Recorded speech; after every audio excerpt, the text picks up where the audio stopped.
sommes dans un système, nous sommes dans une école politique où, pour des besoins strictement électoralistes, on fait montre de beaucoup de démagogie. On promet tout et son contraire.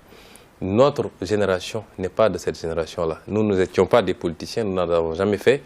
Et je crois que les Sénégalais comprennent bien que par la manière dont nous faisons la politique, nous ne sommes pas là dans la langue de bois ou dans la démagogie. Si nous disons aux Sénégalais que nous allons renégocier, nous allons le faire. Code pétrolier dire... qui va être présenté devant l'Assemblée nationale va permettre justement de renégocier absolument ces contrats. Pas, parce que le nouveau code pétrolier ne sera pas rétroactif. Vous savez, le président Macky Sall a sciemment fait ce qu'il a fait. Le cadre législatif en matière de pétrole au Sénégal, c'est un code qui a été voté en 1998 sous le sceau de l'incitation. Ça veut dire quoi? Ça veut dire qu'on n'avait pas découvert du pétrole au Sénégal. Il fallait un cadre incitatif avec des exonérations fiscales, avec des mesures assez larges sur le plan de la flexibilité au travail, et ainsi de suite, pour inciter les multinationales à accepter de prendre les risques de faire de la prospection au Sénégal.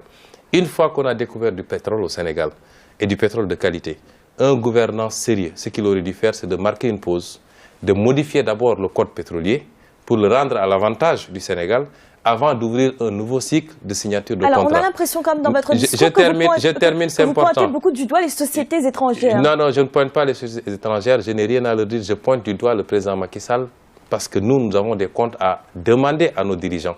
Les sociétés étrangères défendent leurs intérêts, les États étrangers défendent leurs intérêts. Si nos dirigeants ne sont pas capables de défendre suffisamment les nôtres, c'est à eux que nous devons demander des comptes. Vous voulez une politique protectionniste, si on comprend bien. Mais le monde entier fonctionne sur la base du protectionnisme, qu'il soit insidieux, qu'il soit apparent, tout le monde se protège d'une manière ou d'une autre. Ce qui est mauvais, c'est une surprotection. Mais pour terminer par rapport au code pétrolier dont vous parliez, le président Macky Sall a fait exactement le contraire. Il a d'abord signé avec des multinationales. Il a attribué tous les blocs pétroliers sur des périodes de 45 ans avant de venir pour vouloir nous proposer un nouveau code pétrolier qui ne pourra pas rétroagir et qui ne couvrira les situations que d'ici 45 ans. C'est en cela que c'est grave parce qu'il l'a fait sciemment.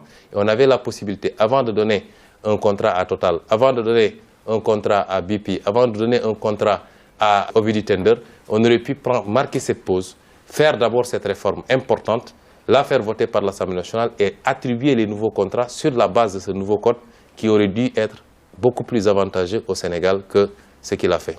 Si on prend l'économie par exemple, selon la Banque mondiale, c'est le rapport de la Banque mondiale sur la situation au Sénégal, la croissance économique se serait établie à 6,8% en 2017, soit la 3e année consécutive de croissance supérieure à 6%.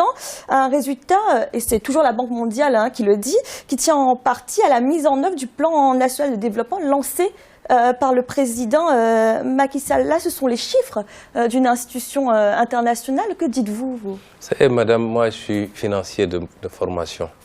Les chiffres, ça ne veut absolument rien dire. Je vous donnerai les mêmes chiffres que c'est la 3e année consécutive que le Sénégal est placé parmi les 25 pays les plus pauvres, malgré ce taux de croissance. Donc, chiffre pour chiffre, on peut vous en sortir.